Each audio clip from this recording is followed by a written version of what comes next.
Ah.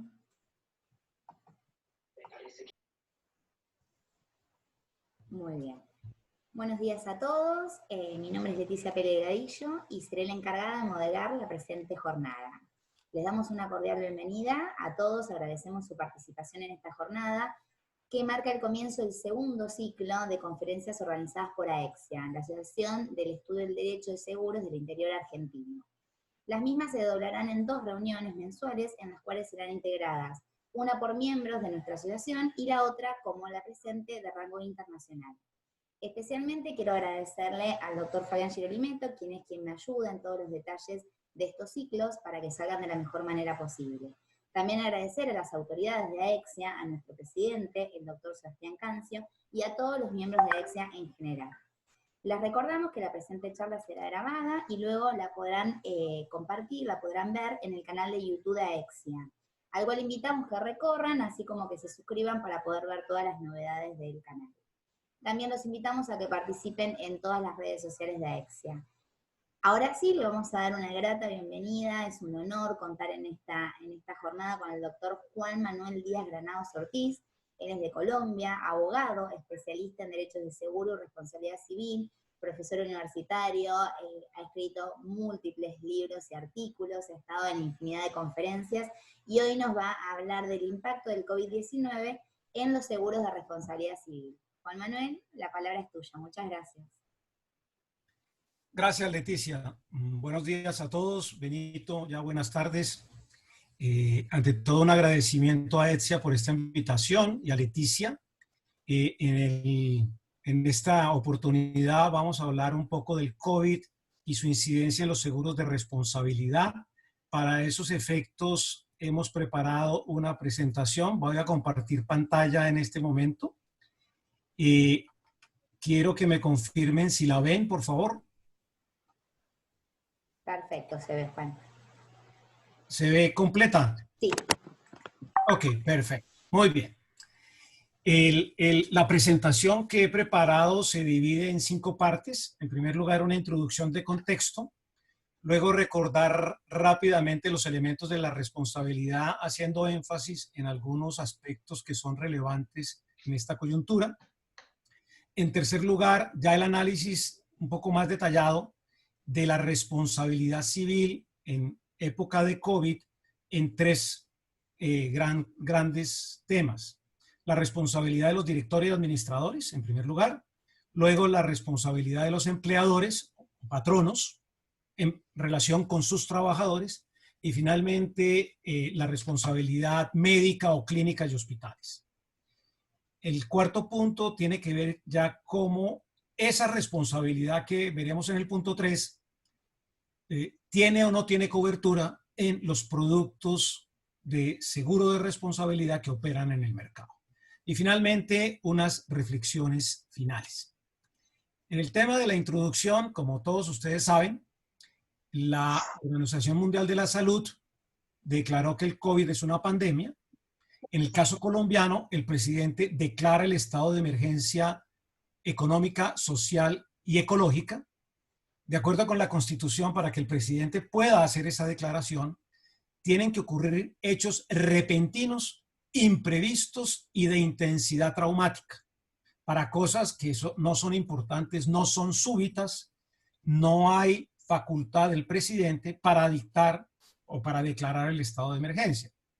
El estado de emergencia sirve para que el presidente luego dicte medidas extraordinarias tendientes a conjurar la crisis. En ese orden de ideas, ¿qué hizo el presidente? ¿Qué ha hecho el gobierno?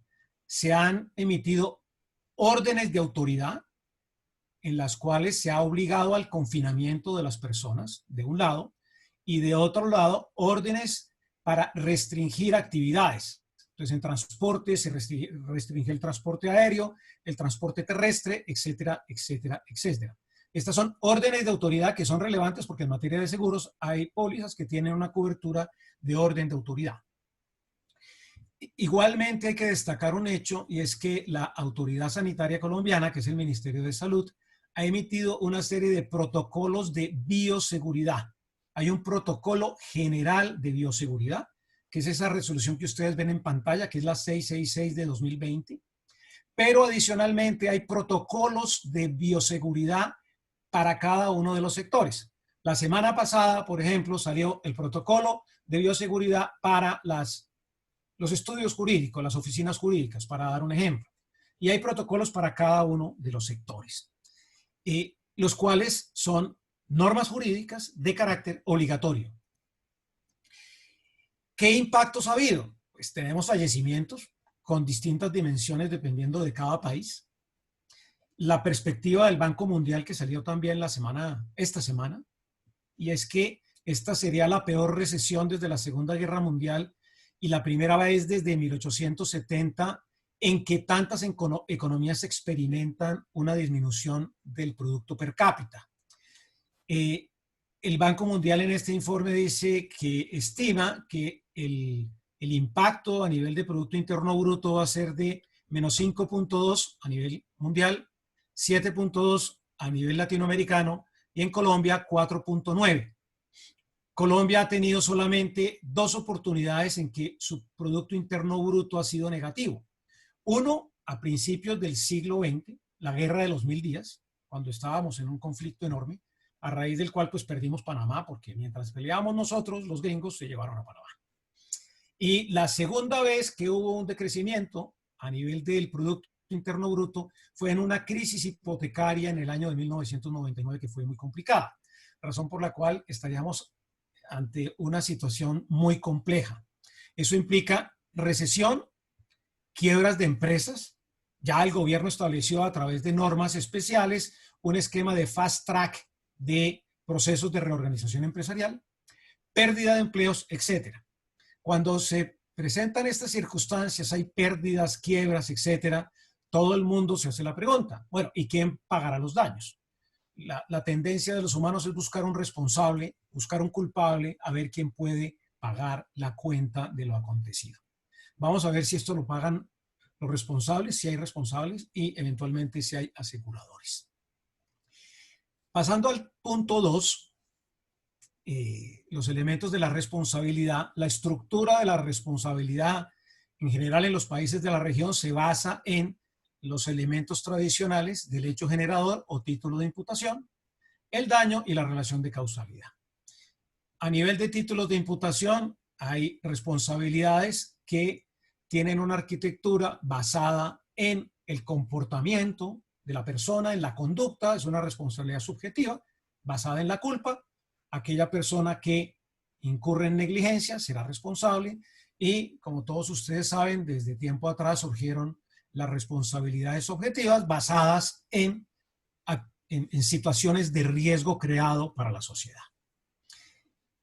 Colombia ha estructurado todo su sistema jurídico de responsabilidad, que es básicamente pretoriano. Es una construcción jurisprudencial porque las normas son las normas del Código Civil de 1887. Y tenemos ambos tipos de responsabilidades, subjetivas, objetivas. La estructura del daño, sobre la cual no me voy a detener, y la relación de causalidad.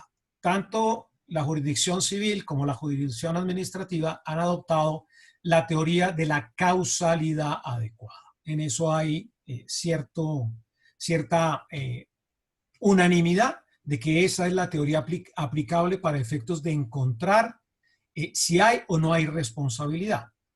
Esa teoría de la relación de causalidad adecuada también fue trasladada al mundo de los seguros, porque hay muchas coberturas que son causales y muchas exclusiones que a su turno también lo son. El derecho de seguros ha usado la teoría de la causalidad adecuada para efectos de, con base en ella, determinar los análisis de cobertura y saber si hay o no hay cobertura. En Colombia tenemos la tradicional división entre la responsabilidad contractual y extracontractual. Argentina en su nuevo código la borró, hay una sola responsabilidad, alabado sea el Señor. Nosotros seguimos en estas divisiones entre lo contractual y lo extracontractual. Lo que quiero mostrar es que en cada una de ellas, a su turno, hay responsabilidades subjetivas y objetivas. Y esto hace que las causales de exoneración, que rompen el vínculo causal, se prediquen de lo contractual y de lo extracontractual. Y como ustedes ven, tanto en las responsabilidades subjetivas como en las responsabilidades objetivas, hay una figura que se llama el caso fortuito o la fuerza mayor, que es común, es un mecanismo de exoneración de responsabilidad. El desarrollo de la doctrina moderna ha estructurado una figura que se llama causa extraña, dentro de la cual involucra el caso fortuito, la fuerza mayor, el hecho de la víctima y el hecho de un tercero, porque como causa extraña rompe el vínculo causal y explica que el daño lo causó algo que no fue la conducta o la actividad de la gente. Hablando ya del caso fortuito de la fuerza mayor, pues es algo que rompe el vínculo causal. En Colombia nosotros tenemos dos grandes tribunales, el civil y el administrativo. El civil resuelve los problemas entre los particulares, el administrativo cuando está de por medio el Estado o una entidad del Estado. Y en ocasiones no se ponen de acuerdo y cada uno tiene su propia teoría. Y hay un divorcio en la conceptualización de esta figura entre los dos tribunales. Para la Corte, el caso fortuito es la misma cosa que la fuerza mayor. Son nociones equivalentes. El Consejo de Estado dice que no. El Consejo de Estado dice que el caso fortuito tiene que ver con el ámbito interno de la actividad de la gente, mientras que la fuerza mayor sí es un hecho endógeno o externo. Al margen de esa discusión, y teniendo en cuenta que el COVID es externo, ¿sí?, a la actividad de la gente, los requisitos que en relación con los cuales se predica esta figura es que sea imprevisible. De hecho, el presidente, al declarar el estado de emergencia, ¿qué dijo dentro de sus presupuestos para declararlo? Que este es un hecho súbito, imprevisto, razón por la cual por norma de rango legal, que es el decreto presidencial, ya ese requisito está cumplido, en la medida en que de lo contrario no procedería el estado de emergencia. Y la Corte Constitucional muy seguramente va a avalar que el presidente hubiese decretado el estado de emergencia. El segundo requisito es que sea irresistible, es decir, que haya imposibilidad de evitar su ocurrencia y superar sus consecuencias. Aquí hay que tener en cuenta un elemento adicional, y es que el caso fortuito o la fuerza mayor son incompatibles con las conductas culposas de la gente. Eso quiere decir que si el agente cometió culpa, yo no puedo invocar la fuerza mayor o el caso fortuito como eximente, porque la culpa, si además es la causa del daño, pues se convierte en fuente autónoma de responsabilidad. Y este punto es muy importante porque es el que nos va a determinar en este análisis cuándo va a haber responsabilidad y cuándo no. El hecho de que haya COVID, que sea imprevisible y que sea irresistible, no significa que todo sea caso fortuito o fuerza mayor. Hay que hacer un análisis y una valoración de la conducta de los agentes para ver si alguno de ellos incurrió en culpa. Por lo tanto, si incurrió en culpa, hay una fuente autónoma de responsabilidad en virtud de la cual procederá la indemnización. El COVID-19, en principio y en abstracto, como decía, es fuerza mayor que exonera de responsabilidad. Y algo importante que ya hemos visto en algunos casos es que la causa de todo esto, o la causa de los daños, o la causa de los impactos en el fondo, no son los actos de autoridad. En muchos casos, uno examinando pólizas que tienen exclusión de acto de autoridad, se tiene la tentación de llegar a la conclusión de que no hay cobertura. Lo que pasa es que la exclusión no procede porque la causa no es el acto de autoridad. La causa es el COVID, de acuerdo con la teoría de la causalidad adecuada. Y en ese orden de ideas, así una póliza excluya el acto de autoridad per se, si yo encuentro que hay cobertura en virtud de las otras estipulaciones contractuales, yo puedo llegar a la conclusión de que el COVID es la causa y si esa causa no está excluida, uno puede llegar a conclusiones de distinta naturaleza. Muy bien. Esto hace, por supuesto, que cada caso deba examinarse en concreto. Si durante la pandemia, como ya lo dije, el agente comete culpa, responderá en el terreno de la responsabilidad subjetiva, bien contractual o bien extracontractual. Hay un punto final para comentar que es complicado y es, bueno, ¿qué pasa cuando un daño se produce por efecto del COVID más la culpa? Entramos en la teoría de las concausas.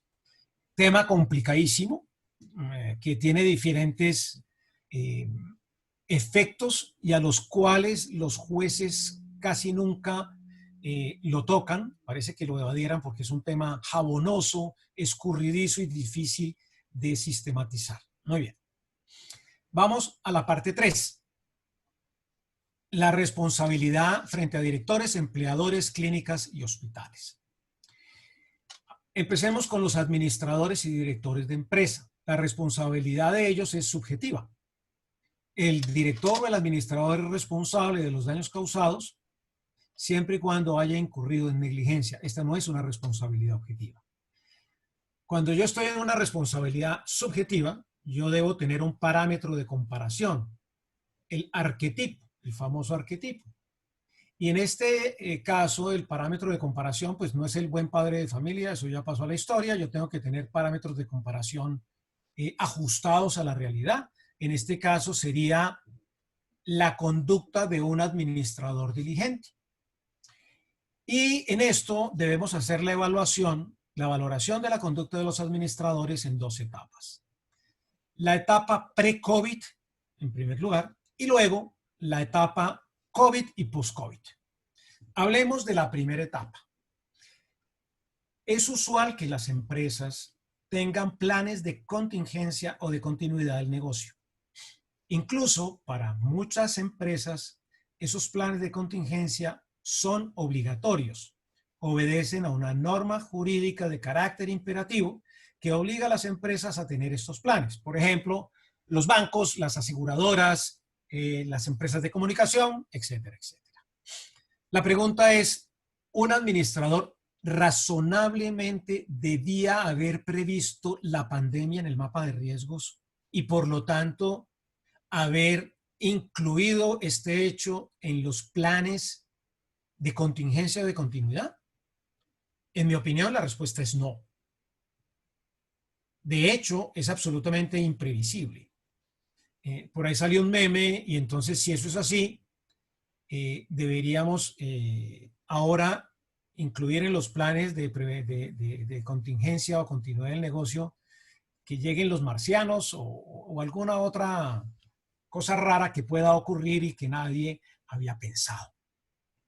Sin embargo, la pandemia de esta magnitud, con estas implicaciones, razonablemente no era previsible para ser incluida en el plan de negocio, pero sí debía haber en los planes de continuidad de negocio medidas para eventos graves que pudiesen ser activados en caso de pandemia. Por ejemplo, Colombia está en zona sísmica, buena parte de Colombia está en zona sísmica de alta intensidad y los planes de continuidad deben tener en cuenta terremoto. Si la empresa ni siquiera tenía un plan de continuidad para terremoto, pues en ese caso uno sí diría, el administrador incurrió en una conducta que a la luz de lo razonable es cuestionable y que si lo hubiese previsto, las consecuencias durante la pandemia no hubiesen sido tan gravosas para la empresa. Pero esto es un tema de prueba y de validación caso por caso. La segunda etapa tiene que ver con la etapa ya puramente COVID y post-COVID. Ante la situación tan dramática que se está viviendo, los administradores de las empresas deben adoptar una conducta diligente dentro de las circunstancias generadas por la pandemia. ¿Cuáles son las conductas que se deben adoptar? desde mi punto de vista, hay dos conductas. La primera, la conducta general de administración general. ¿Cómo debe actuar un administrador independientemente del tipo de empresa en la cual se desempeñe? Y en segundo lugar, debe adoptar unas conductas ya directamente enfocadas al negocio particular en el cual se desempeñe. De hecho, cuando uno tiene siniestros y problemas en las pólizas de directores y administradores, casi siempre se discute este tema si estamos en el terreno de los deberes de conducta general de cualquier administrador, como administrador general, o ya estamos hablando de la administración que versa sobre el negocio propiamente dicho. Entonces entramos en los terrenos de la responsabilidad profesional. Muy bien. En esta etapa, COVID y post-COVID, si el administrador incurre en culpa, pues será indudablemente responsable, porque es fuente autónoma de responsabilidad. ¿Cómo hay que valorar la conducta de ese administrador en la etapa COVID y post-COVID? Con el mismo parámetro. ¿Cómo se hubiese comportado un administrador responsable en las mismas circunstancias de hecho, las cuales están caracterizadas por la pandemia? Muy bien. Vamos al tema de los empleadores. Colombia tiene un sistema de riesgos laborales que forma parte de la seguridad social, en los cuales los accidentes de trabajo y las enfermedades profesionales se amparan al margen de cualquier discusión sobre responsabilidad del empleador o no. Es un sistema que opera de manera automática. Siempre y cuando haya accidente o enfermedad, surgen automáticamente los derechos que se traducen en prestaciones previamente definidas en favor de los trabajadores. Ahora bien, en adición a ello, si el empleador o patrono incurre en culpa, surge una responsabilidad del empleador que se evalúa a la luz de las normas civiles y que le permite al trabajador afectado por el accidente o la enfermedad y a sus familias, porque también aquí se acepta que haya legitimados en virtud del daño por rebote, ellos pueden pedirle al empleador que los indemnice de manera plena, siempre y cuando logren probar, esto es culpa probada, que el empleador incurrió en culpa y que esa conducta fue la generadora de la enfermedad o del accidente. Como característica adicional en nuestro sistema es que los jueces consideran que esa indemnización plena, absolutamente plena, es acumulable con las prestaciones de la seguridad social. Por lo cual, en las conferencias uno siempre dice que cuando un trabajador muere en un accidente de trabajo y hay culpa del patrono, el resultado es una viuda rica.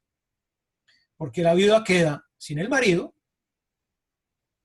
en edad de envejecer, y queda con las prestaciones de la seguridad social y con la indemnización plena. Así que ese es el resultado de esta acumulación que a mi manera de ver resulta excesiva. Pero bueno, el COVID-19, por una norma de rango de ley dictada por el presidente en virtud de la emergencia sanitaria, decidió que era una enfermedad profesional para los trabajadores de la salud, médicos, enfermeras, auxiliares, incluido el personal administrativo de aseo, vigilancia y apoyo que trabajen en el sector salud. ¿Esto qué significa? Que al ser incluido el COVID con esas características, todas aquellas personas que formen parte de ese sector, si se contaminan por COVID, automáticamente pasan a ser consideradas enfermedades profesionales. Todas las prestaciones asistenciales las atienden las administradoras de riesgos profesionales y si hay invalidez, bueno, usualmente no se producen COVID, sino fallecimientos, todo el sistema de pensiones será pagada por los administradores. ¿Qué ocurre con los demás trabajadores? Con los demás trabajadores, pues hay que probar que el trabajador fue expuesto al COVID por parte del empleador y que contrajo el COVID en la empresa y que el COVID fue el que le causó el daño. Y esto hace que el debate probatorio sea muchísimo más complejo porque hay que probar exposición y la relación de causalidad. Muy bien. ¿Qué pasa además con los empleadores? Como habíamos dicho, tenemos protocolos de bioseguridad que son obligatorios y se enmarcan dentro de los esquemas de prevención. El incumplimiento de estas normas constituye culpa. En los tribunales colombianos tienen establecido que el incumplimiento de normas suponen culpa, porque una persona razonable no viola las normas, razón por la cual se da por hecho que la violación de la norma constituye culpa. En el tema laboral, y traigo una anotación, la Corte Suprema de Justicia en la sala laboral sí abordó el tema de las concausas. Y fíjense lo que dice esa sentencia, ese extracto que les traigo a colación. Y es que cuando hay concurrencia de culpas entre el trabajador y el empleador, surge de todas maneras la responsabilidad en cabeza del empleador. No hay disminución de responsabilidades ni de indemnizaciones. Y la explicación de esto es que la justicia laboral es una justicia proteccionista, pro trabajador, que en caso de duda siempre adopta una decisión favorable para el trabajador. En todo este ámbito laboral, pues obviamente hay un problema de prueba y es que el trabajador, y sobre todo para aquellos trabajadores que no forman parte del sector de la salud, pues tienen la carga de la prueba plena de la exposición y de la causa de la afección. Muy bien. Vamos a clínicas y hospitales. La responsabilidad de los hospitales y de las clínicas y de los médicos es subjetiva, tanto en lo contractual, porque se considera que es una obligación de medio y no de resultado, como en lo extracontractual. La clasificación de obligaciones de medio y de resultado no se aplica a lo extracontractual. En lo extracontractual se aplica el principio según el cual la culpa levísima es suficiente, principio que viene desde Roma. En materia de responsabilidad de médicas, clínicas y hospitales, hay algunas excepciones en las cuales la responsabilidad sí implica una obligación de resultado, básicamente cirugías estéticas y otra serie de situaciones. Las normas de bioseguridad también se expidieron para el sector de la salud y son obligatorias, y su incumplimiento, como ya lo hemos dicho, constituye culpa. ¿Qué pasa con el COVID? El COVID es un virus que es comunitario. Yo lo llamo comunitario. Yo no sé si esa clasificación exista, pero a mí no me importa. Yo lo clasifico como comunitario en la medida en que afecta a toda la comunidad. Esté uno en el supermercado, en la calle, en el trabajo o en el hospital. Porque no es un virus que se aloja exclusivamente en el ámbito hospitalario, es comunitario. Y esa es una premisa importante para tener en consideración. Pero obviamente también puede ser considerado como un virus intrahospitalario. Porque las personas pueden contraer el virus dentro del establecimiento hospitalario. De hecho, hace poco una clínica que es cliente de mi oficina me informan que en el piso 6 se infectaron 6 pacientes y 3 médicos. El punto es, bueno, ¿y dónde se infectaron? Etcétera, etcétera, etcétera.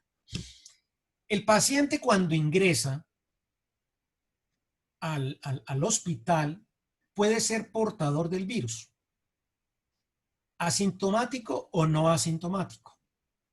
¿Sí? Si el paciente entra ya con el virus y es evidente, pues ese paciente jamás podrá alegar que contrajo el virus dentro del hospital. Si es asintomático, ahí viene la discusión de los 14 días. Ok. O puede el paciente no ser portador del virus. El paciente entró porque sufrió un accidente o sufrió un infarto, etcétera, etcétera, etcétera, y pudo haber adquirido el virus dentro del hospital. El contagio dentro del hospital, de acuerdo con los estudios sobre las infecciones nosocomiales intrahospitalarias, ahora se llaman infecciones asociadas a la atención en salud, tiene una nueva sigla que es la IAAS, intrahospitalaria. Evidentemente, el COVID podría ser considerado una infección intrahospitalaria bajo esas circunstancias. ¿Qué pasa en Colombia con el tratamiento de la infección intrahospitalaria? Pues que tenemos igual un divorcio entre lo que dice la Sala Civil de la Corte con el Consejo de Estado. La Sala Civil dice que el hospital es responsable de la infección intrahospitalaria siempre y cuando haya habido negligencia en el manejo de la infección intrahospitalaria.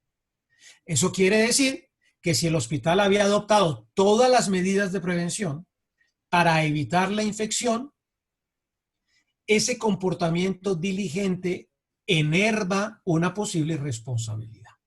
Por el contrario, el Consejo de Estado, que es laxo, el Consejo de Estado tiene quebrado al Estado colombiano con base en las decisiones de responsabilidad. El Estado colombiano ya casi no tiene ni con qué pagarlas. De hecho, aprobó un cupo de endeudamiento para efectos de hacer unos pagos anticipados a todos los titulares de sentencias condenatorias contra el Estado. Entonces, el Consejo de Estado, como dice, el Estado tiene dinero y eso no le importa, entonces es maní roto, como le decimos aquí. Y entonces el Consejo de Estado dice que la infección intrahospitalaria es objetiva y que el hospital en cualquier caso tiene que pagar las consecuencias de la infección hospitalaria. Los médicos, los hospitales dicen al Consejo de Estado que no puede ser tan ignorante porque en los hospitales lo normal es que haya infecciones y que si esto sigue así, pues obviamente ya hay una restricción enorme de seguros de responsabilidad en Colombia para clínicas y hospitales, y si son hospitales públicos, que son aquellos en relación con los cuales el Consejo de Estado hace sus decisiones, pues ya ni siquiera tienen pólizas. Y esto pues no tiene ningún sentido. Pues bien, al COVID le van a dar el mismo tratamiento. COVID en hospital público es objetivo y toda persona con COVID en un hospital público, posiblemente el Consejo de Estado le va a decir que eso es responsabilidad del hospital. Los hospitales y clínicas privadas deberán obviamente probar que esos protocolos que fueron obligatorios fueron cumplidos a cabalidad y que a pesar de haberlos cumplido, se produjo el contagio, caso en el cual no habría responsabilidad. Un tema final es que algunas clínicas están utilizando el consentimiento informado para efectos de morigerar y prevenir los riesgos. Consentimiento informado en el cual le dicen al paciente que es posible que se contagie y que asume el riesgo de contagio a sabiendas de que eso pueda ocurrir.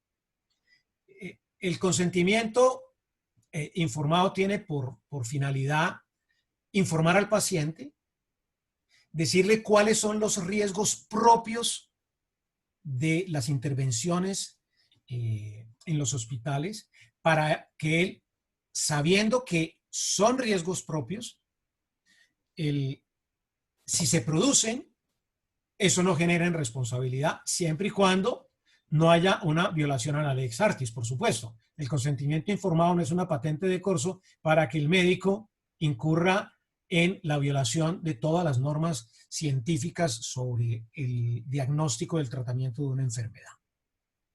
Pero además, y ya se los anticipo, en Colombia se instituyó un consentimiento informado ad hoc, porque no es para pacientes, sino para visitantes de los centros de salud, en el cual todo visitante debe firmar ese consentimiento informado y asumir las consecuencias propias de ingresar a los establecimientos de salud con el riesgo de poderse contaminar. Muy bien.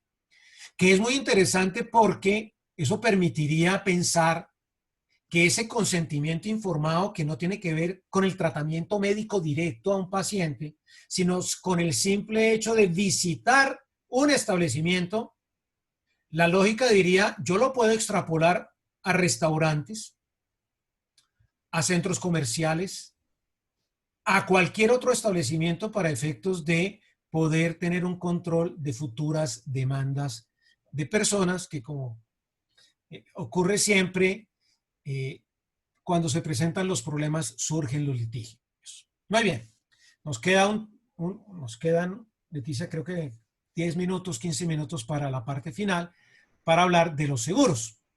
Empecemos con el seguro de D&O, de directores y administradores. En ese seguro, los asegurados son los directores y administradores. Es un seguro patrimonial que tiene por efecto proteger el patrimonio propio del administrador frente a una demanda de la misma empresa, donde surge la acción social, cuando la empresa demanda a sus administradores, o puede ser un accionista, o puede ser simplemente un tercero. Al administrador le disparan desde distintas trincheras y el administrador, pues, utiliza el seguro para protegerse. Los textos varían según cada compañía. Sin embargo, hay textos de ciertas compañías líderes en los mercados que han venido sofisticándose cada vez más. Las pólizas originales eran una cobertura, una sola cobertura. Ahora, y una póliza de una compañía, no voy a decir los nombres, tiene 29 amparos, ¿sí? Porque las personas, los suscriptores y la gente de marketing han hecho pues todo el análisis de las necesidades de las empresas y entonces se han venido sofisticando.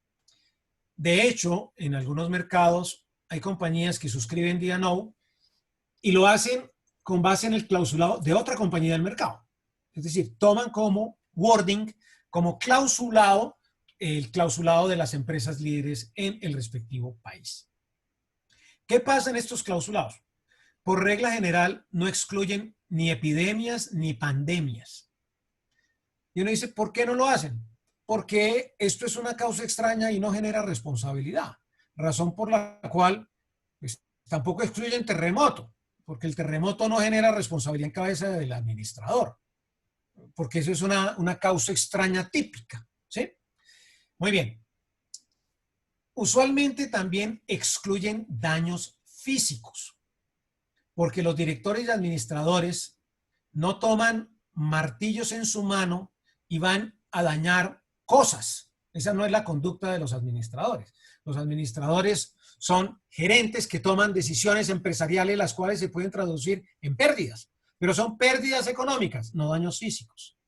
¿Qué pasa con el COVID? Pues que el COVID no produce daños físicos, no dañas las cosas, no las corroe, ¿sí? No las oxida, no las deteriora. Que adicionalmente estas pólizas excluyen las lesiones corporales. ¿Por qué? Porque los actos de los administradores no producen muertes como tal directamente, ni tampoco lesiones personales. Esto significaría que no habría cobertura de contagio a trabajadores y terceros. Y esto haría que la póliza no cubra, así el director o el administrador hubiese sido negligente en el pre-COVID, en el COVID o en el post-COVID, a título de culpa, como la mayoría de víctimas a nivel de personas naturales, lo que van a sufrir son fallecimientos, lesiones corporales, pues estas no tendrían cobertura.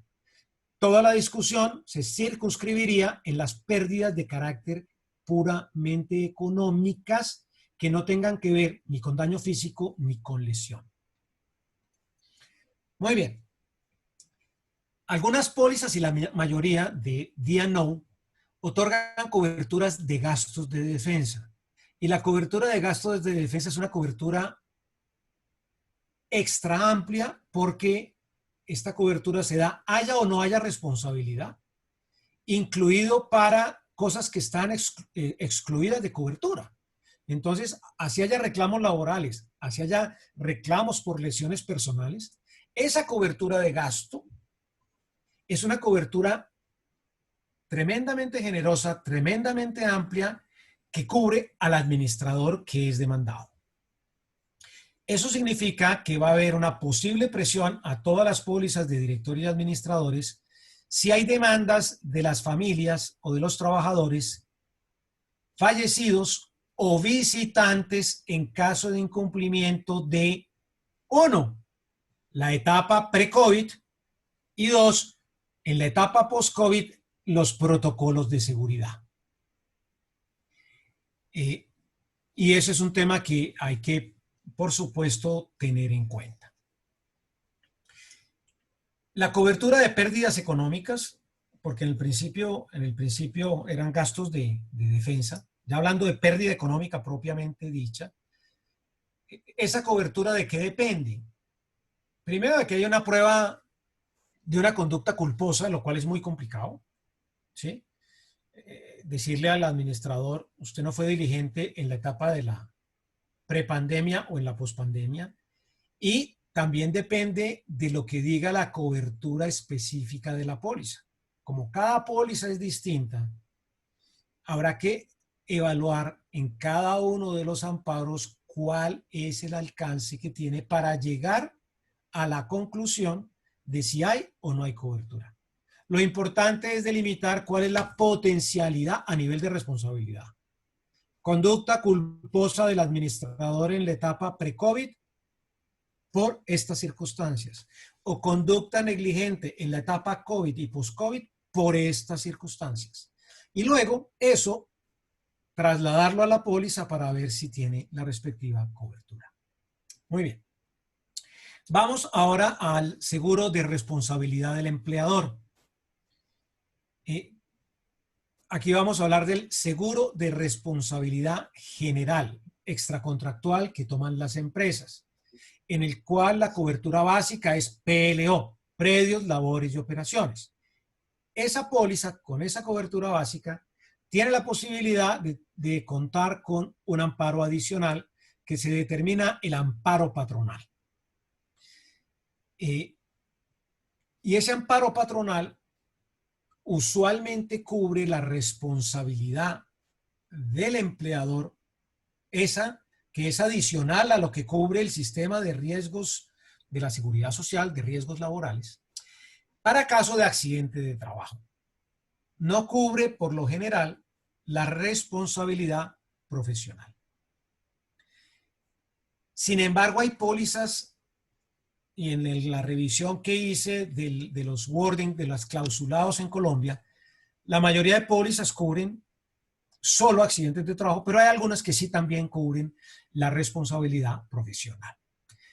El COVID ya fue clasificado como enfermedad profesional para el sector de la salud, caso en el cual, si estamos hablando de una póliza de RC General tomada por una empresa del sector de la salud con amparo patronal, y ese amparo patronal cubre en adición la enfermedad profesional, ahí habría activación de la cobertura, pero depende del sector y de la póliza. ¿Qué ocurrirá para el resto de trabajadores?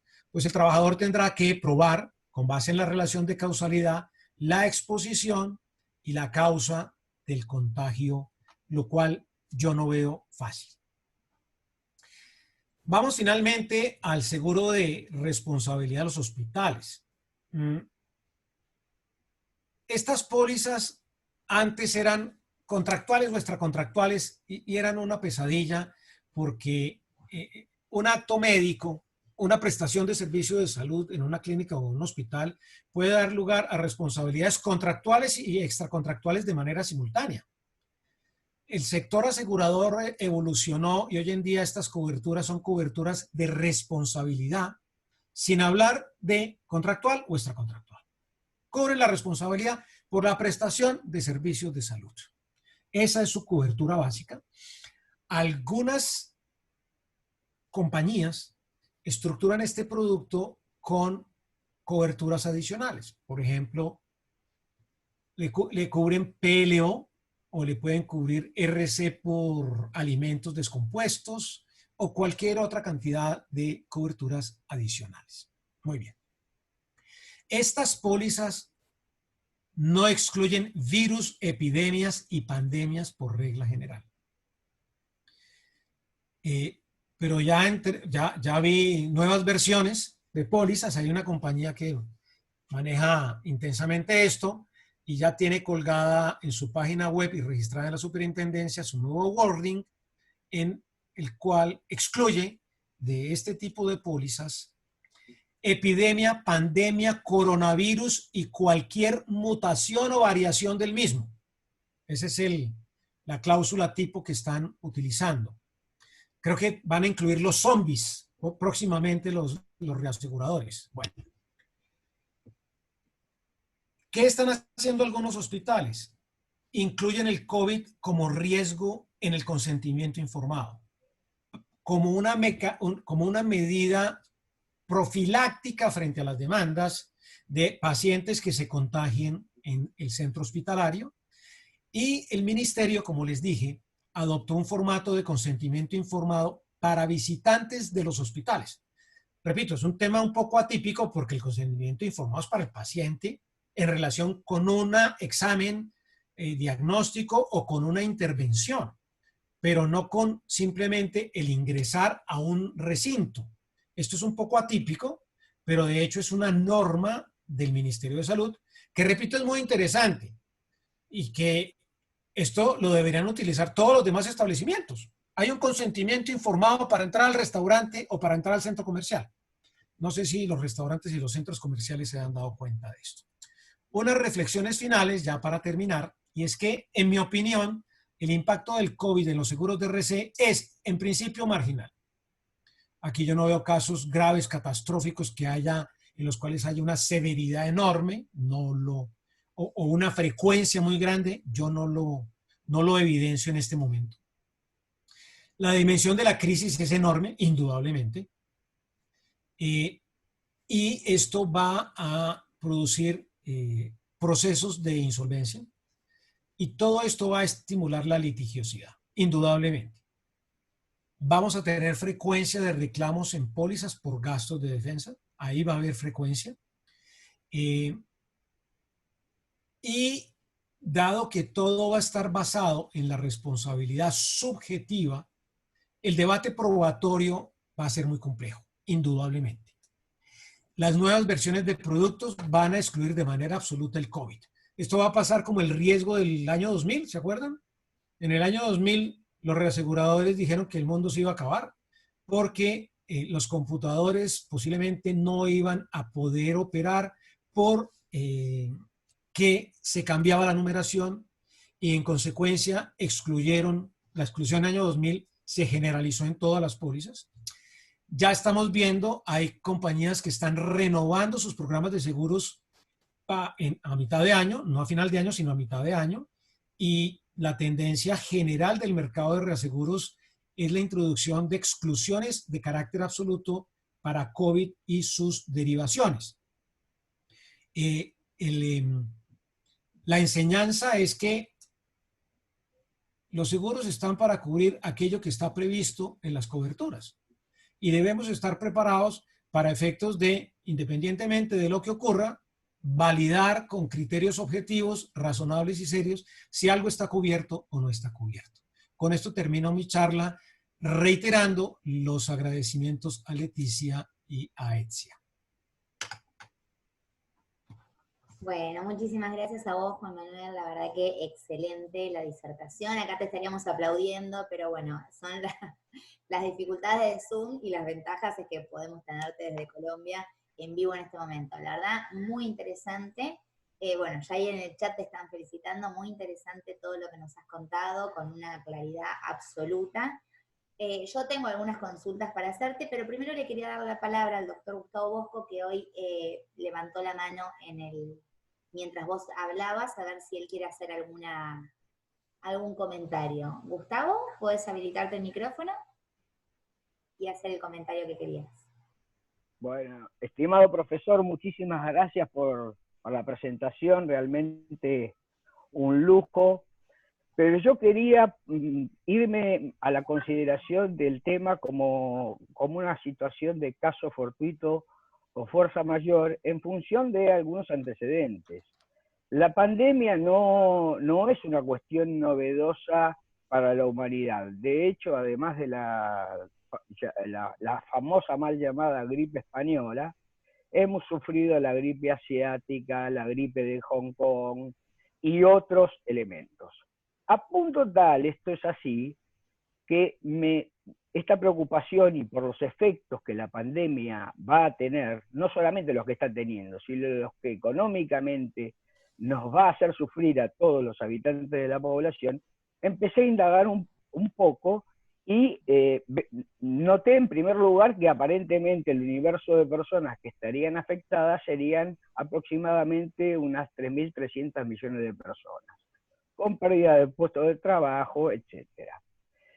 Y aún investigando un poquito más, he notado que el Foro Económico Mundial, en su reporte del año 2007, informó la posibilidad o el riesgo de ocurrencia de una nueva pandemia. No solamente informaba eso, sino que también indicaba que más allá del efecto que la propia pandemia podía tener, la infodemia que se podía generar por los medios de difusión y las malas comunicaciones que pudieran hacerse respecto de la misma, podrían traer mayores daños. Además de se lo estoy resumiendo porque dice otras cuestiones, y el mismo informe del Foro Económico Mundial habla respecto de la creación de un oficial de riesgo por país o el grupo que quiera adherirse a esta iniciativa de poder ir previendo esto.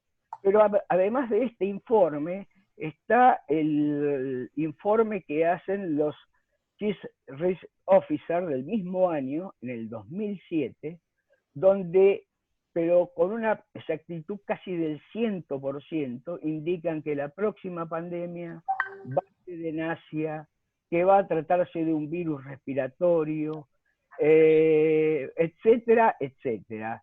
Desde este punto de vista, y habida cuenta que esto ha sucedido hace 13 años atrás, no es información novedosa, no es algo que haya ocurrido imprevistamente.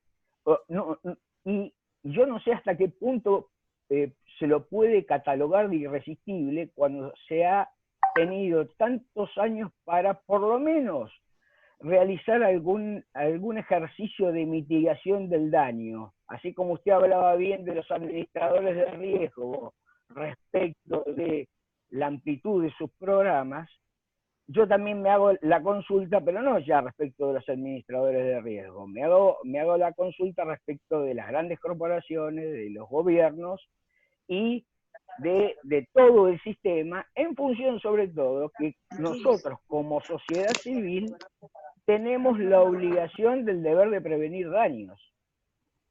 Ustedes en Colombia, nosotros en Argentina, en Chile y en otros países, el derecho de prevención del daño está legislado, y en el derecho anglosajón está también el deber de mitigar el daño. Con lo cual digo, a mí me resulta muy difícil, o al menos son reflexiones, no tengo terminado el concepto, pero quería ponerlo en conocimiento porque veo que son cosas que no salen a la luz, pero que todos nosotros deberíamos haber estado al tanto de esto hace 13 años atrás, por lo menos. Pues esa reflexión es muy interesante porque nos lleva a las discusiones sobre la naturaleza de la fuerza mayor y del caso fortuito en relación con la previsibilidad. Hay quienes dicen que hoy en día todo es previsible, pero eso depende de las circunstancias.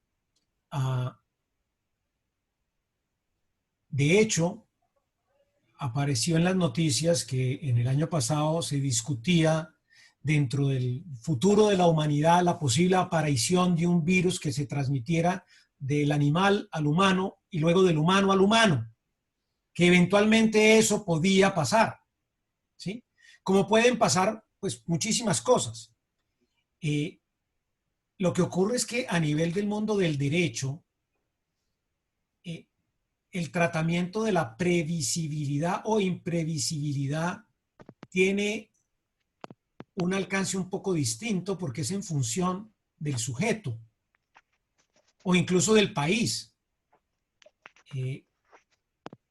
¿Quién iba a pensar que razonablemente desde su mundo, que el mundo es local, pero se convirtió en global, pero la realidad que tenemos es local, pensar que, y todavía eso no se sabe muy bien, que un chino se iba a comer un murciélago, pero había quedado mal cocido, perdón, no, que un animal se había comido un murciélago y que ese animal quedó mal cocido y que él se lo comió y que luego contaminó. O sea, eso es muy difícil de pensar.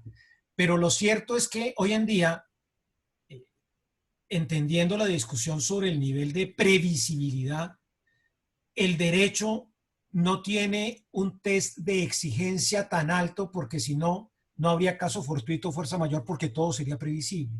De acuerdo con las circunstancias, pensaría yo que la tendencia hoy en el mundo frente a las relaciones jurídicas que se están dando en este mundo de pandemia es considerarlo un caso fortuito. Otra cosa es que exonere o no de responsabilidad.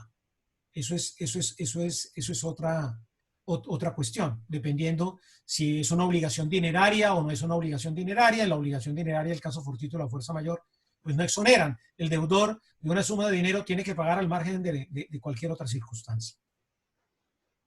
Muchas gracias, Juan Manuel, por la aclaración. El doctor Gabriel Vivas quería tomar la palabra. Gabriel, si puedes habilitar el micrófono. Estoy. Muchas gracias, Leticia. Siguiendo con la misma discusión, porque yo creo que el planteamiento que hace Gustavo, pues, tiene razonabilidad, como lo contesta el doctor Juan. El punto de llevar eso al extremo de que todo sea previsible, podríamos llegar a un punto mucho más grave. Y es, entonces, ¿los terremotos hoy en día son previsibles? Porque es que ya tenemos incluso información histórica. En lo relativo a pandemias la tenemos, pero muy corta. En cambio, en terremoto la tenemos muchísimo más amplia desde el punto de vista estadístico. Y entonces la pregunta es si eso generaría previsibilidad, solo porque haya habido historia de pandemia hace 10 años o la gripe española, que no tuvo el nivel que tuvo esta, ¿sí? Entonces estaríamos incluso llegando a decir que no es un riesgo asegurable, porque es un hecho futuro, pero cierto. Y si es un hecho futuro, pero cierto, lo único que está eximido es el seguro de vida como regla general, que la parte de la incertidumbre del riesgo es su fecha más no su ocurrencia. Entonces, si llegamos a eso y en que todo sea previsible, pues me uno a lo que decía el doctor Juan en el sentido de tenemos que los zombies, pues porque ya Estados Unidos con todas sus películas nos dice que ya los zombies vienen. Y sabemos que allá hay una cantidad de locos que realmente creen en eso, todos los preppers y todo lo correspondiente. No con eso estoy tratando, Gustavo, de entrar en controversia ni de quitarle importancia. Yo me lo he preguntado. Y básicamente el punto para los seguros de responsabilidad es más relevante. Pero el punto de que todo pueda ser previsible nos puede llevar incluso a afectar otros ramos en el sentido de que no habría riesgo asegurable. Es un poquito lo que quería agregar para la discusión. Y estoy totalmente de acuerdo en que es una cuestión que no está acabada. Gracias. Gracias a vos, Gabriel. Bueno, también quería tomar la palabra Carlos Ver, hacer algún aporte. Carlos. Gracias, Leti. Primero, felicitar a Juan Manuel por sus acostumbradas conferencias y exposiciones que siempre cautivan. Solo dos detalles muy cortitos. El primero es que no estoy muy de acuerdo con señalar que pueda activarse o gatillarse alguna cobertura por simplemente existir el COVID. El COVID es una enfermedad, es una pandemia que se ha generalizado y que solamente afecta a las personas, no afecta a las cosas, no afecta a los bienes, no el auto, no la máquina, no la cafetera de Starbucks, no la sartén de Burger King, no, eso no pasa. Entonces, lo primero que hay que distinguir es que el COVID per se, por sí solo, no ocasiona daños salvo a las personas. Que de ahí se quiera atribuir una responsabilidad civil profesional de directores y operadores, de gerentes, de patronal, etcétera, por no cumplir con ciertos requisitos de cuidado o deberes de cuidado para con quien tienes que tenerlo, es una cosa distinta. Primer punto. Segundo, coincido con Gustavo y con Gabriel en que hay algunas cosas que pueden ser previsibles. Pero si esa fuera la técnica y la política, desde que Nostradamus habló, no existirían los seguros, porque todo se puede predecir, porque todo el mundo habla del futuro. Entonces, en vez de suscribir un riesgo, me voy donde una bruja, ¿no es cierto?, que las hay todavía, y le pregunto qué va a pasar de acá a 10 años respecto de esta situación. Y decido como asegurador si suscribo o no el riesgo. Eso es un absurdo. Hay cosas que son previsibles, sí, pero hay que investigarlas, hay que checarlas. Hoy por hoy, yo sigo sosteniendo que no existe ni nadie tuvo al día de hoy el interés asegurable en su mente de asegurar una pandemia, de asegurarse frente a una pandemia. Nadie, el que diga eso está mintiendo. Eso es así de simple y de sencillo. Un gran abrazo y con todo respeto, mi querido Juan Manuel, siempre es un gusto discrepar contigo en algunos detalles, al igual que con Gustavo, sin duda. Yo quiero estar atrás de esa biblioteca, pero con vino, Gustavo. Muchas gracias, Carlos, por tu intervención. Y bueno, ahora le vamos a dar lugar a la doctora Sandra Ramírez, que también va a hacer un aporte. Buenos días, gracias, felicidades Juan Manuel. Juan Manuel es nuestro vicepresidente del SILA con plenos merecimientos y con una amplia experiencia. Al respecto del tema que estábamos tratando y sobre cuán previsible es o no la pandemia o la epidemia, creo que sí es importante mantener una limitación de qué es previsible y qué no es previsible. Otra consecuencia que se me ocurre que podría ser nefasta es que de pronto los asegurados intenten ejecutar las pólizas de errores y omisiones de sus brokers, por ejemplo, por no haber previsto la cobertura de pandemia o no haberse opuesto a alguna exclusión de pandemia en alguna póliza de interrupción de negocios o en alguna póliza de seguros de daños. Entonces, estoy de acuerdo en que hay que mantener el concepto de fuerza mayor, el concepto de caso fortuito como imprevisible y en caso de ser previsible, inevitable. Simplemente eso, y otra vez felicidades a Etzia, gracias por esta invitación a miembros del SILA, y muchos éxitos para todos, y cuídense por favor para que cuando nos volvamos a reunir no falte nadie. Muchas gracias. Muchísimas gracias a vos, Sandra, por supuesto. Ahora vamos a darle lugar a la doctora Rebeca Herrera, que también estaba pidiendo la palabra. Rebeca. Bueno, yo no me quería quedar sin hablar para felicitar públicamente al doctor Juan, un pilo como siempre, como decimos en Colombia, muy bueno. Quiero hacer solamente un apunte sobre la previsibilidad e imprevisibilidad que mencionaban todos, ahorita Gustavo, Gabriel, Carlos, tendiendo a estar de acuerdo con Carlos y sobre un punto. Finalmente, este mundo jurídico en el cual todos nosotros ejercemos es un mundo que está muy pegado también a una práctica técnica y a unas prácticas de negocio, ¿eh? Entonces, claro, si nosotros nos pusiéramos en la posición que todo lo que es imprevisible, solo aquello que es asegurado, pues sencillamente no habrían seguros, no solamente por el tema de vida, sino por los seguros en general. Fíjense que incluso el ataque a las Torres Gemelas, que se consideraba que un ataque terrorista podía llegar a ser imprevisible, ya pues se está discutiendo en los tribunales si para las aerolíneas, en materia de responsabilidad de las aerolíneas, era previsible que pudiera haberse dado el ataque, en la medida en que la televisión en ese país, una semana antes del ataque, pues ya había tenido un ejemplo igualitico en un cómic de lo que había ocurrido en el ataque. Entonces, creo que el tema de la imprevisibilidad es para determinar finalmente la responsabilidad de los actores de un mercado en particular y en concreto en los seguros de responsabilidad civil. Y en el comentario que les iba a hacer, fíjense, todo esto que estamos viendo nos obliga a nosotros a estar muy de la mano con los desarrollos técnicos de la industria. Como los ingenieros sísmicos, por ejemplo, en el ramo de terremoto, han empezado a identificar la probabilidad de ocurrencia de un terremoto para diseñar productos de aseguramiento. No para decir que como los terremotos eventualmente se pueden predecir sin tanta certeza, pero finalmente se podría llegar a decir que se pueden predecir, sino para saber cómo es esa técnica que se está diseñando para diseñar los productos de seguros.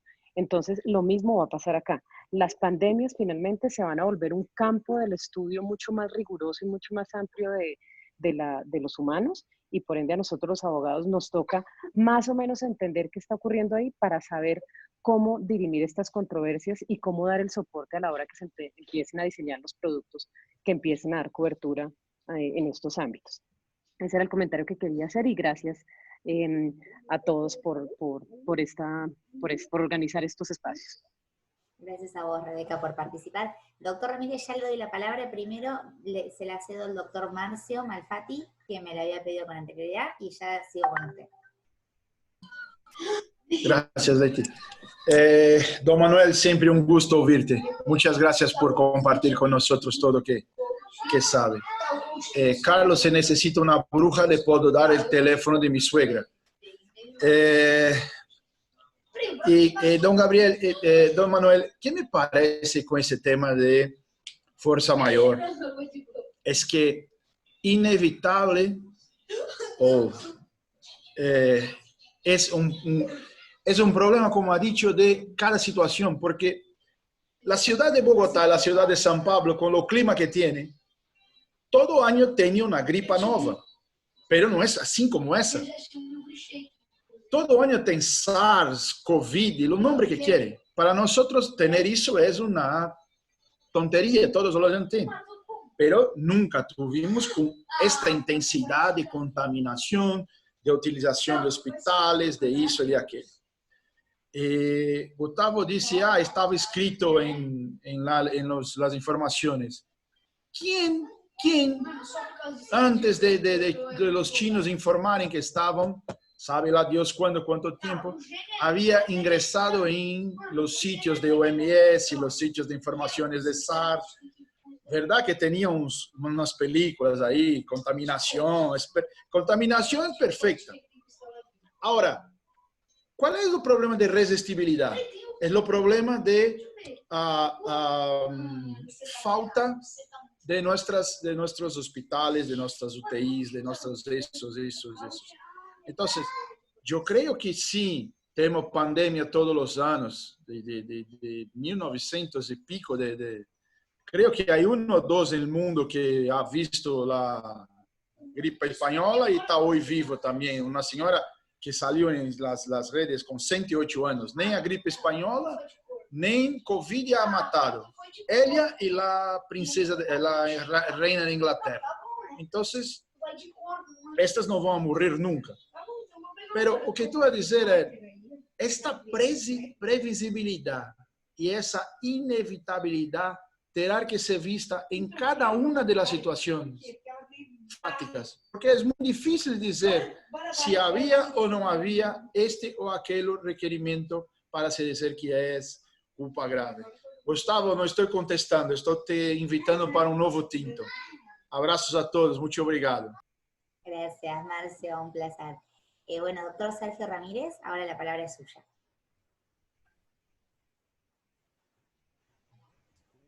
Es un honor estar con ustedes desde la Ciudad de México, a punto de abandonar acá el semáforo rojo. Estamos en semáforos nosotros.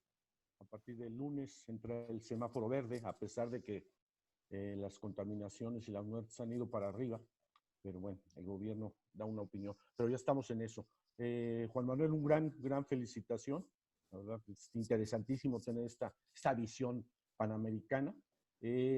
Precisamente el martes próximo, nuestros expertos, que ustedes han de conocer, yo soy no tanto nuevo en esto, pero Pablo Medina y Aldo Campo van a estar con nosotros en la Comisión de Seguros de la Barra Mexicana de Abogados, y es el mismo tema.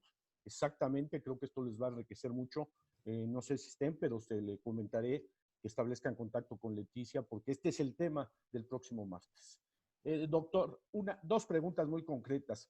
Cuando habla del tema laboral, de la cobertura de los trabajadores, la legislación mexicana prevé el riesgo in itinere, que se da desde la casa a la oficina y la oficina de regreso.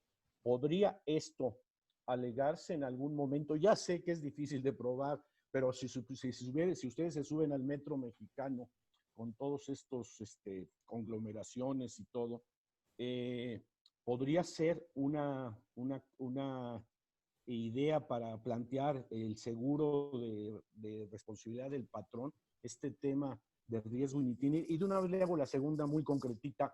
También los jóvenes Medina y Ocampo en el chat de Seguros de México metieron el tema que usted debe conocer, me imagino, que es la decisión o la opinión de la superintendencia, como le llaman ustedes, en el sentido de que debe de ser reducido el riesgo, por lo pronto en materia de coberturas de automóviles, y que está muy adelantado. O sea, conozco el artículo del Código de Comercio muy claro, lo hemos estudiado, que habla de que precisamente las aseguradoras deben de hacer ese ajuste a la baja, que es muy raro.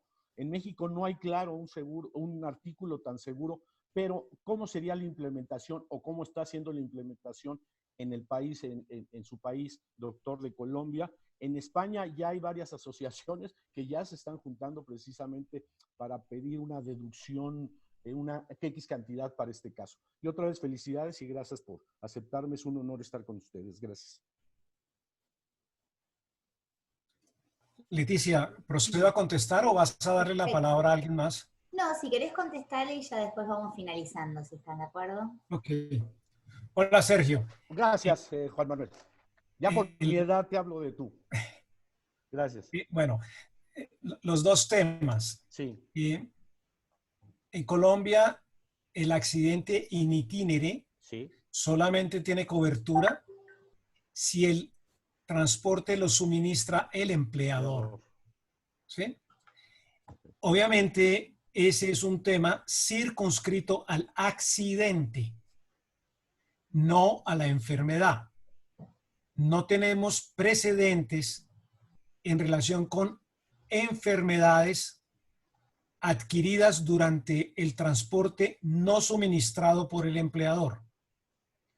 Entonces, pensaría yo, contestando desde el derecho colombiano, que si la contaminación se produce en un vehículo suministrado por la empresa, el tratamiento va a ser diferente a si la contaminación se produce en un vehículo público, de transporte público, ¿sí? Porque el papel del empleador es completamente distinto en los dos ámbitos.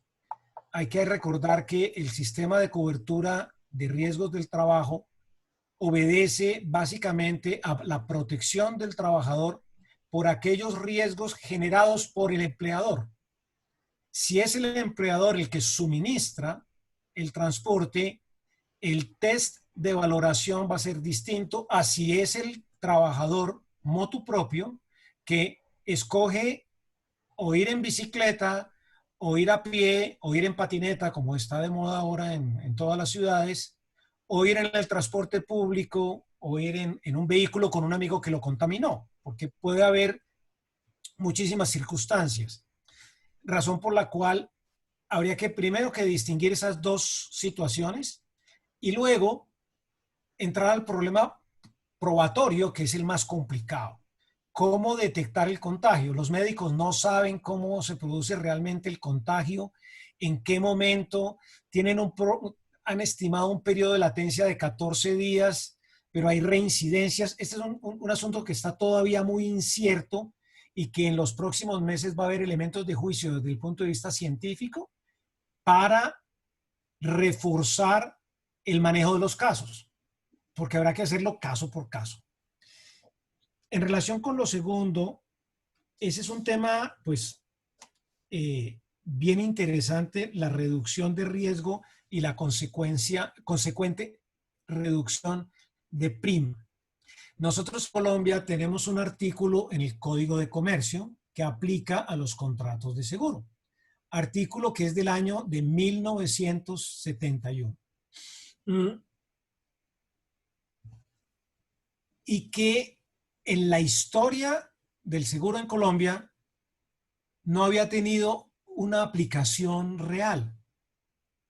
Yo conozco como antecedente solamente una discusión en Colombia para el seguro de automóviles en los años principios de los 2000 tal vez, cuando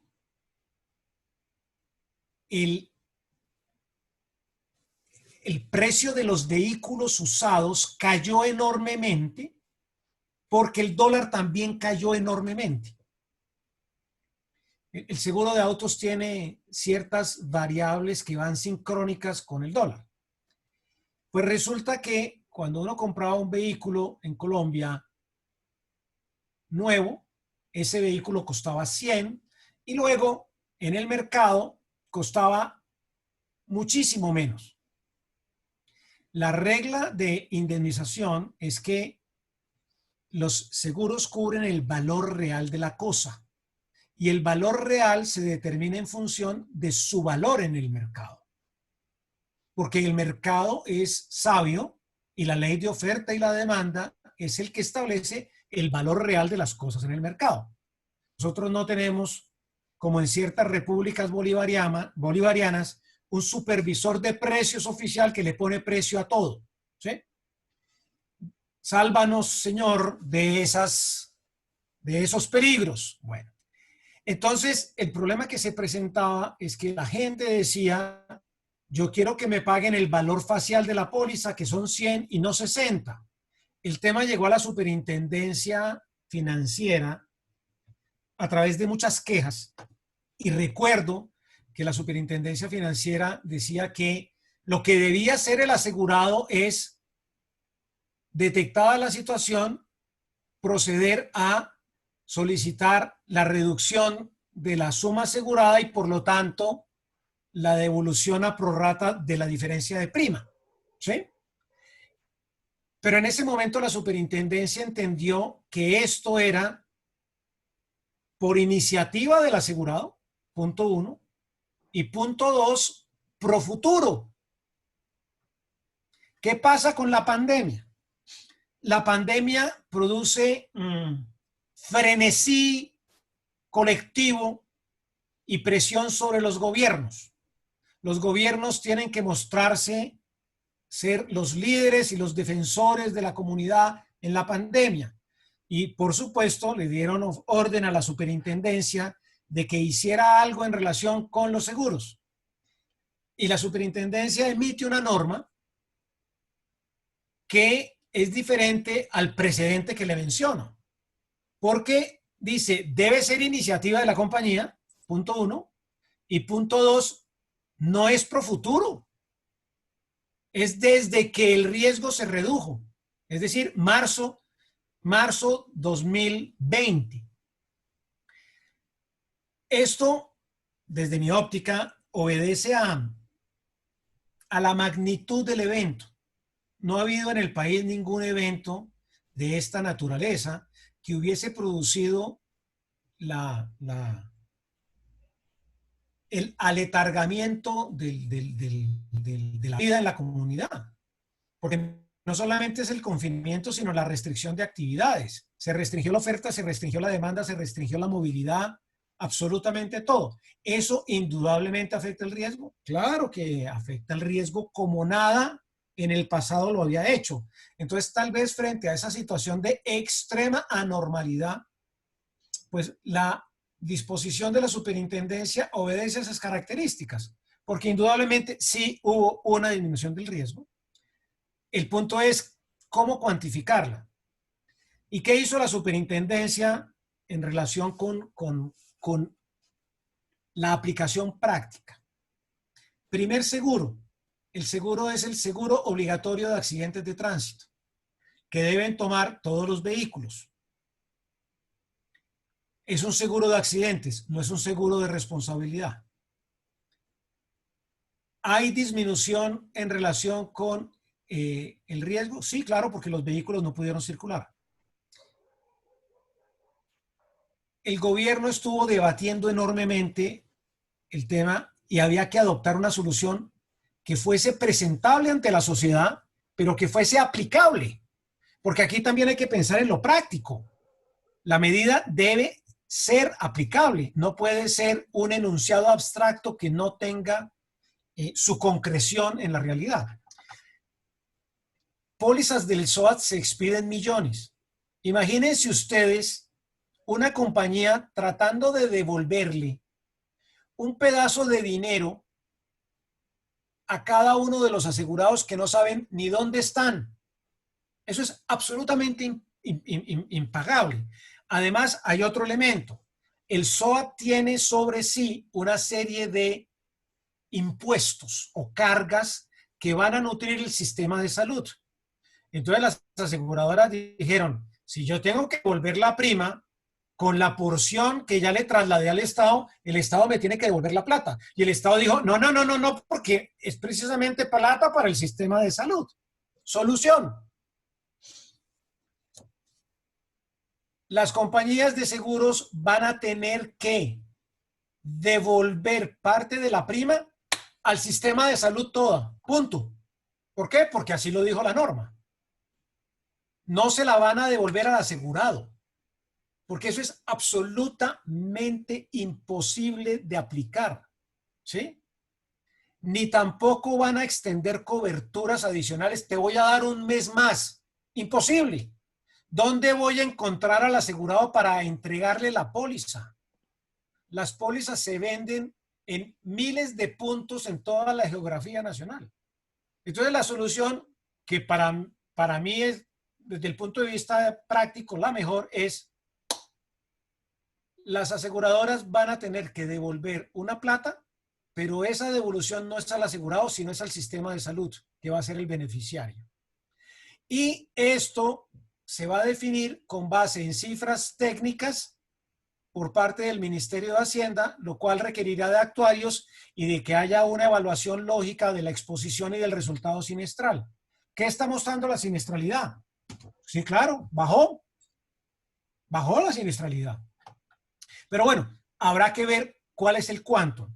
¿Qué pasa para los demás ramos? Para los demás ramos, la solución que se dio fue decirle a cada compañía: 1, usted tiene que tomar la iniciativa; 2, tiene que tener un sustento técnico; y 3, se la tiene que comunicar y beneficiar a los asegurados.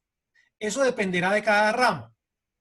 Autos, pues tiene un descenso en la cobertura de RC, por ejemplo. Si hay flotas de vehículos de transporte público que solamente tenían RC, pues dicen, pues en relación con aquellos meses que estuvo inmovilizada la flota, no se causa prima, por decir cualquier cosa. En pólizas de autos familiares, yo tengo cobertura de daños, cobertura de RC. Si hay una afectación en cobertura de RC, pero en daños hay una afectación es por colisión, no por los demás peligros.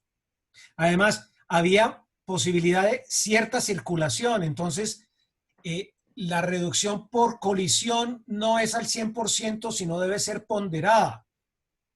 Pero en muchos casos las compañías no tienen unos sistemas de tarifación por peligro perfectamente diferenciado, sino es global. Cada compañía tendrá que hacer su respectivo cálculo. Y eso quedó en cabeza de la compañía. Pasemos a otro seguro, salud. La gente, por el hecho de que haya COVID, se dejó de enfermar del corazón o de las rodillas. No se dejó de enfermar. ¿Qué pasa con salud? En salud hay un fenómeno especial, y es que el siniestro depende de la voluntad del paciente, si acudo o no acudo. ¿Qué ocurrió en los hospitales en Colombia? Yo soy cercano a bastantes hospitales y hemos tenido el análisis de la estadística. La ocupación bajó al 40%. ¿Por qué? Porque todo lo programado se suspendió. Eso quiere decir que va a haber un siniestro. El trasplante articular de cadera, el trasplante articular de rodilla, el tratamiento A, B o C. Lo único que no se suspendió fueron los tratamientos oncológicos, porque esos no se pueden suspender. Pero de resto, todo lo demás se suspendió. ¿Qué va a ocurrir en la pospandemia? Toda esa represa va a traducirse en un volumen monumental de casos. De hecho, ya las aseguradoras de salud están hablando con los prestadores para que en la pospandemia se opere 24 horas, 7 días a la semana, para ponerse al día. Entonces, en los seguros de salud, indudablemente, uno no puede hacer un análisis de corto plazo, porque no sería lógico. No sé si con eso te ayuda a contestar un poco la pregunta, Sergio. Muchas gracias, Juan Manuel. Sergio, no se te está escuchando. No, él no prendió el micrófono. Claro. Sergio, tienes que prender el micrófono. No, perfecto, no hemos llegado a eso, ¿eh? La gente, te digo, ustedes han de conocer a Aldo, que también está muy metido en esto, Aldo y Pablo. Pablo es el que lo metió. Le voy a pedir otra vez con la contestación es profundísima, extensísima. Nunca había pensado en el tema de los seguros de gastos médicos. En el carro de coche, sí, en tema de InsurTech, sí recuerdo de alguien que tiene 10 coches, hay mucha gente que tiene 10 coches, me imagino Cristiano Ronaldo, y entonces dijo, oye, ¿por qué voy a pagar si los tengo guardados? Entonces hay una aplicación que ya existe en México, o sea, en el sentido, imagino que usted está en la puente, no la tienen, de que entonces, a lo mejor el doctor Juan Manuel tiene 5, a lo mejor no 10, y entonces cuando lo usas el coche, esa aplicación se va directamente al seguro y genera la prima, ¿sí? Nada más por el tiempo. Pago por uso. Pago por uso. Entonces, InsurTech está, y nada más, gracias otra vez, muchas gracias por pero perfecta la exposición. La ley del contrato de seguro de México es de 1935, ¿sí? Copiado de la ley francesa de 30. Entonces, sí, no viene en esa extensión. Hay precisamente un coloquio que se está dando ahorita todos los jueves, y precisamente el tema es si México debe tener una nueva ley del contrato de seguro. Pero se está pensando porque con el nuevo gobierno posiblemente le dieran un giro totalmente popular a la nueva ley. Entonces, es mejor dejar eso quieto por el momento. Es mejor, sí, hay gente que piense eso, porque ya había iniciativas de las cámaras y de volverlo totalmente popular. Otra vez, muchas gracias y gracias por el tiempo. Muchas gracias a ustedes. Bueno, vamos a ir cerrando. Ya el doctor Gustavo Bojo quería hacer una última aclaración y vamos cerrando así. Le damos las novedades de la siguiente jornada. ¿Gustavo? Bueno, no, simplemente quería dejarlos tranquilos a todos que no consulté a ninguna bruja para hacer las precisiones que hice. Simplemente me referí a los informes. No, a la suegra de Marcio no la contacté, pero simplemente me referí a informes que están publicados y que yo le publiqué hace poquito en LinkedIn unas reflexiones que ahora se las voy a poner también a disposición de todos ustedes, pero a punto tal es que lo que señalo me parece importante, y tampoco es la cuestión de los terremotos que decía Gabriel, porque el estudio de los Chief Risk Officer del 2007 habla exclusivamente de una pandemia, de esta pandemia y con los efectos que está teniendo esta pandemia. A punto tal, SWIRI en el año 2017 generó un modelo de prevención de la pandemia, con lo cual digo, tenemos algunos elementos que nos permiten indicar que al menos los aseguradores conocían que iba a ocurrir una pandemia y ninguno se preocupó de establecer un texto específico de exclusión de cobertura para estos riesgos. ¿Sí? Solamente eso quería decir. Y ahí les comparto las reflexiones. Muchísimas gracias, Gustavo. Bueno, ahora sí vamos a agradecerle especialmente al doctor Juan Manuel Díaz Granados, que la verdad fue impecable, como sabíamos que iba a ser la disertación. Muchos aplausos desde todo el mundo.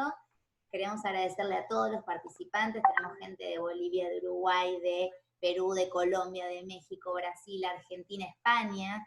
Bueno, realmente una jornada extremadamente internacional. Para nosotros es un honor y un placer poder contar con la presencia de todos ustedes, todos grandes amigos, así que los debates que se arman son siempre muy ricos y creo que nos vamos con muchas cosas para seguir pensando.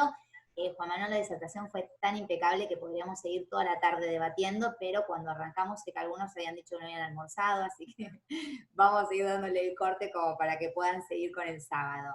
Quería anunciarles que el miércoles que viene el doctor Damián Vila, que lo tengo ahora en pantalla, y quien les habla, vamos a dar una charla a las 2:30 de la tarde que anunciamos por el chat respecto a los temas de consumidor. Y el día 4 de julio a las 11 horas, los doctores Marcelo Barreto y Angélica Carlini de Brasil nos van a dar una charla también similar a la que está ocurriendo hoy. Luego les vamos a compartir también las invitaciones para que puedan sumarse a las mismas. Vuelvo a agradecerles a todos por la participación, al doctor Juan Manuel Díaz Granados especialmente por la disertación, y bueno, a todo AEXIA en general, a Fabián Girolimeto, que es quien me ayuda siempre en la organización. Recuerden que queda grabada, con lo cual, si quisieran volver a verla, la pueden ver en nuestro canal de YouTube. Muchas gracias a todos, que tengan buen sábado, y como dijo Sandra, cuídense mucho, así la próxima vez nos vemos todos juntos. Gracias. Hasta luego. Mil gracias. Un abrazo, gracias. Felicidades. Un abrazo, gracias. Gracias. Saludos a todos. Gente, un buen Malbec para todos. No, buen fin. Eso, muy bien, gracias. Bruja, cuidarse de la bruja. Buen fin de semana para todos. Saludos. Chao. Saludos a todos. Yo sí tengo vino argentino. Ahorita procederé. Yo apenas voy a comer. Bueno, brindemos entonces. Brindemos. Chao. Gracias a todos.